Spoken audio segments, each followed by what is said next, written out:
चलिए इधर समझिए, एक बार पांचों को रिवाइज करवा देते हैं। बहुत ही आसान है। मस्कुलर फोर्स, पहला 5 तरह के फोर्स है जो 8 में ही पढ़ना था, समझे। ये 9th के सिलेबस से थोड़ा सा पहले से बता रहे हैं। 9th क्लास के सिलेबस में जो फोर्स पढ़ना है वो है बैलेंस्ड फोर्स और अनबैलेंस्ड फोर्स।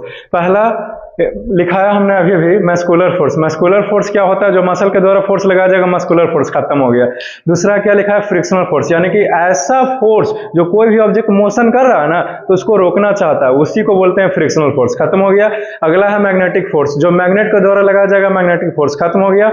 अगला है ग्रेविटेशनल फोर्स, जो अर्थ किसी भी चीज को अपनी ओर ऐसे खींच लेती है, इसको फेंका नीचे की ओर आ गई, राइट, किसने? अर्थ ने लगाया, तो अर्थ के द्वारा लगाया गया तो ग्रेविटेशनल फोर्स, खत्म हो गया।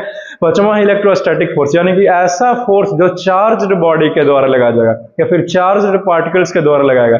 आपको कहेगा कि ऐसे कैसे एग्जांपल देके समझाइए। बहुत आसान है। जैसे बालों में कंघी करते हैं और कॉपी के पेज के पास लेके जाते हैं तो आसानी से खींचा जाता है दूर से, तो कंघी में चार्ज आ गया, समझे। इलेक्ट्रॉन्स जो है वो निकल निकल करके पेन में भी काम करता है ये चीज। बाल लगाए हुए हैं और आपके बाल अगर धूप में है ना तो इसमें चार्ज आ जाता है, पेन में। मार्कर है तो मार्कर में भी आ जाएगा, समझे। तो इस तरह के जो फोर्स लग रहा है चार्ज होकर के, उसको इलेक्ट्रोस्टैटिक फोर्स कहते हैं। पांचों तरह के फोर्स खत्म हो गया। फ्रिक्शनल फोर्स में आपको दिक्कत है।